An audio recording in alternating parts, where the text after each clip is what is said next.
Yesterday, the second season of Exo Kitty dropped, and as expected, I was sat and ready to be entertained.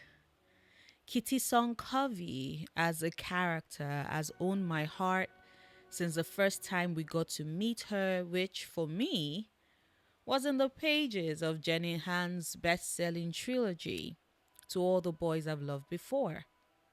Yes, I met Lara Jean first, but Catherine Song Covey gripped my heart in her little meddling hands and never let go. And this especially much so when in season one we get to see her come to terms with her blossoming feelings for Han Yuri. Because as someone who is by myself, watching Kitty come to that realization filled me with so much joy. And when the show ended its first season by showing us that Exo Kitty was going to follow the formula that has been Jenny Han's bread and butter since she started writing YA, i.e., love triangles galore, I knew I was going to be here come season 2. Because, in a little twist compared to the other stories written by Jenny Han, the two love interests that our main protagonist is torn between isn't two boys as per usual, a la Peter and John Ambrose, or Conrad and Jeremiah.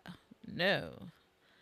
This time around, we get our lead whose heart is torn between her feelings for the girl she likes and the boy she realizes she might like a little bit or a lot.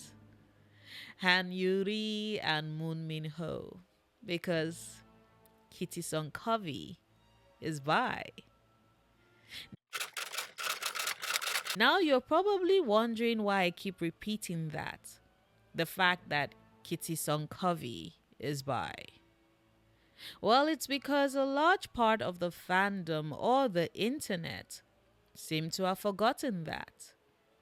The uproar is all about how Netflix has done as Netflix is wont to do, which is shafted a sapphic relationship yet again because that's just what Netflix continues to pull with its shows. And you know what?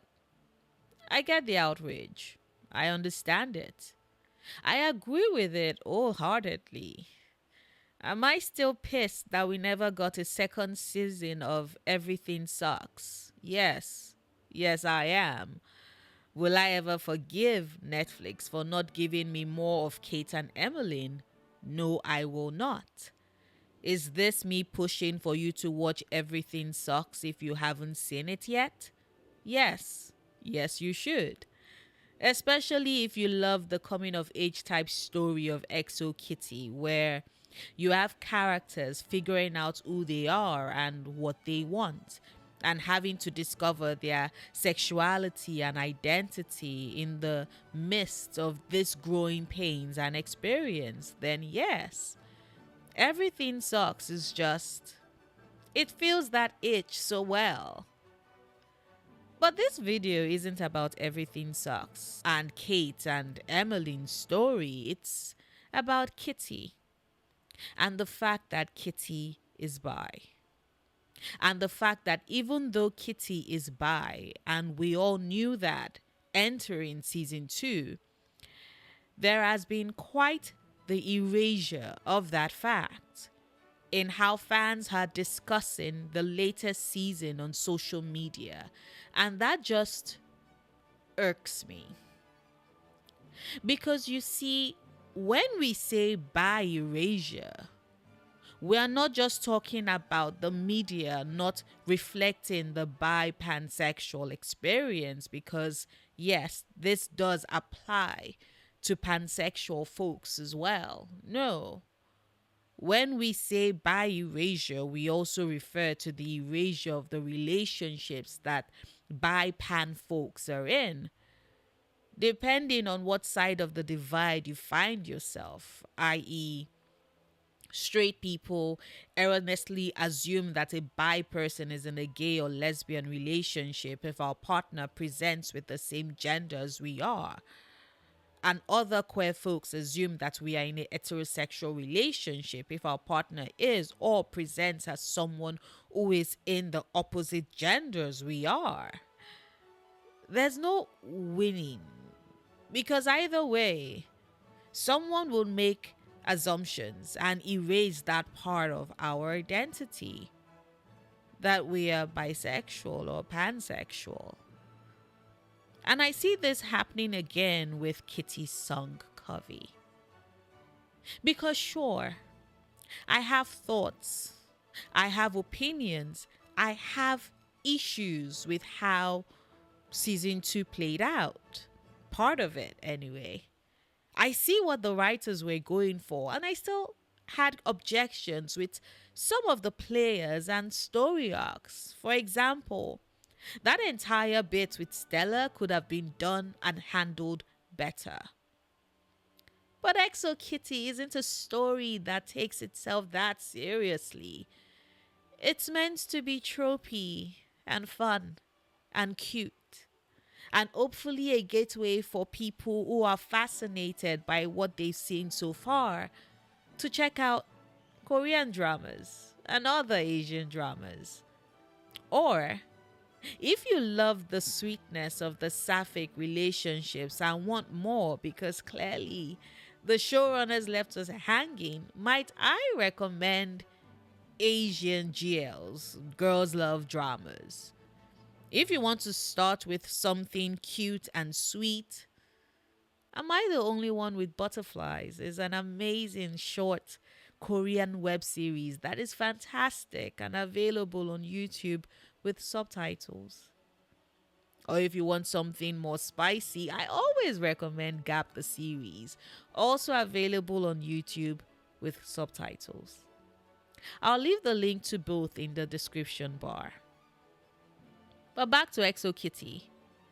Whilst I had some objections with certain decisions made, I recognize that at its core, Exo Kitty maintained the spirit of what To All the Boys I've Loved Before set out to do, which has always been to make something that is a coming of age story that centers a Covey sister finding herself, finding her strength, being true to who she is, and then getting the love of her life.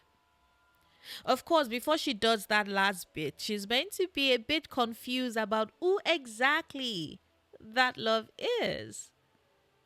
It is a staple.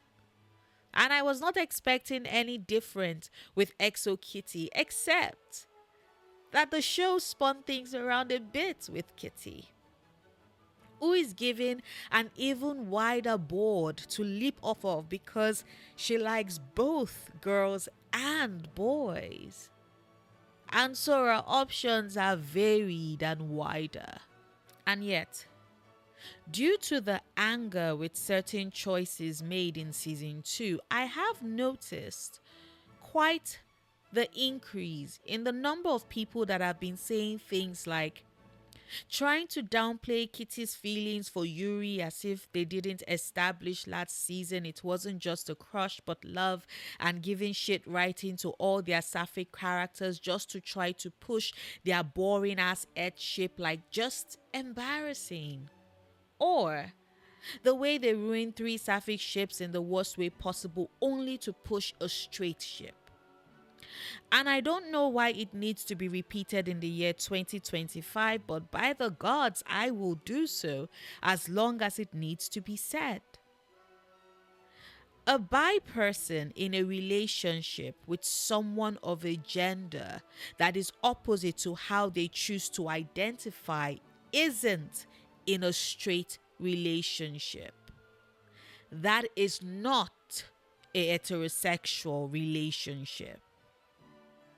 Bi folks already get the comments of us not being queer enough or visibly gay enough, which actively contributes to Bi-Erasure.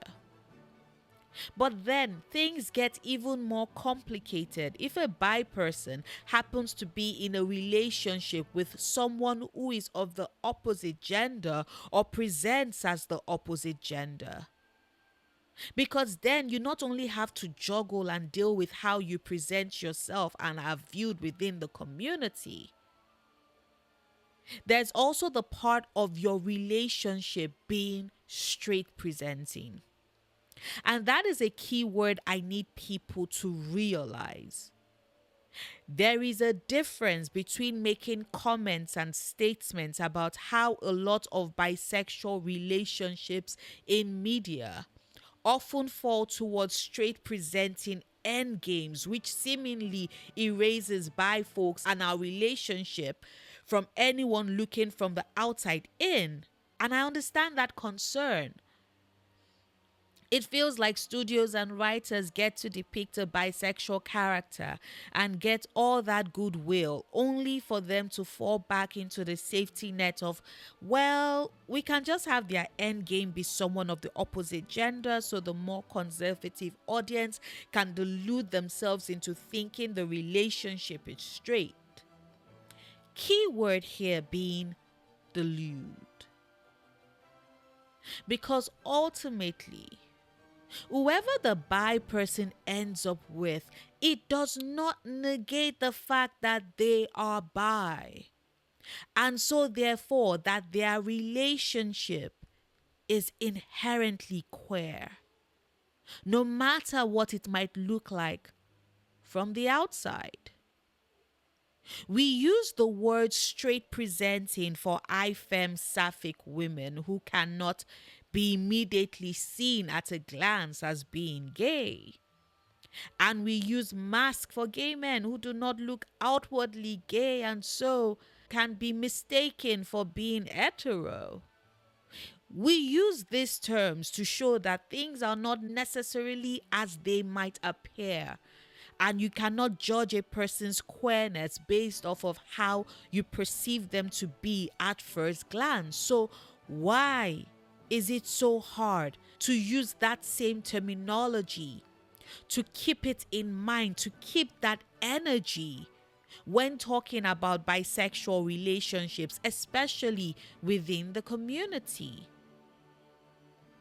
Language matters. The language with which we talk about Kitty's potential relationships matter.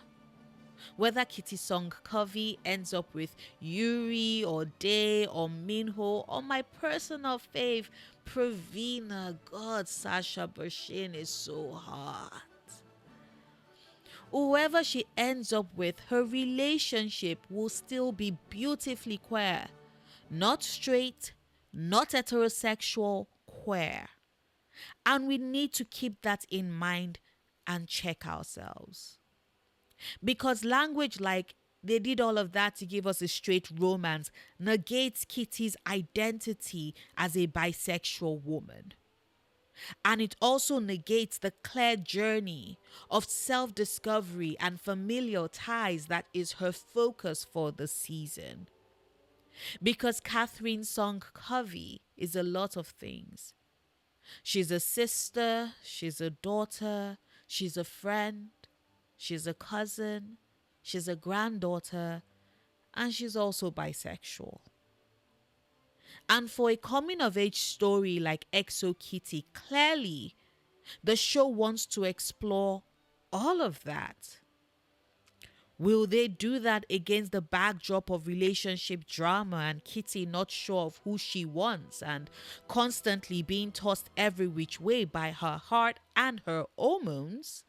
Of course they would. That is the drama. But also, I don't know about you, but I fell in love every other week as a teenager. It's part of the experience. Realizing what you like and trying to figure things out. And that is the messy part. The figuring things out. That has always been a consistent part of the To All the Boys I Love universe. The fact that you have these well meaning characters whose hearts are swayed every which way, who want to do the right thing in the midst of it all, and who are growing and figuring out who they are and what they want or do not want for themselves. That is life. That is entering young adulthood. And it's why I am personally happy that the show didn't have Juliana forgive Yuri. Like, am I pissed that they wrote in the cheating part for the drama? Hell yeah. Juliana deserved better. We, the audience, deserved better. Yuri deserved her happiness. That one moment cost her everything, which sucks, but is also aligned with her characterization because, like Alex tells her, and Yuri, as much as I adore her, is a bit self absorbed. And we also know that she's very emotional and tends to get carried away in the moment. So, of course, she initiates the kiss with Kitty, and of course, it blows up in her face.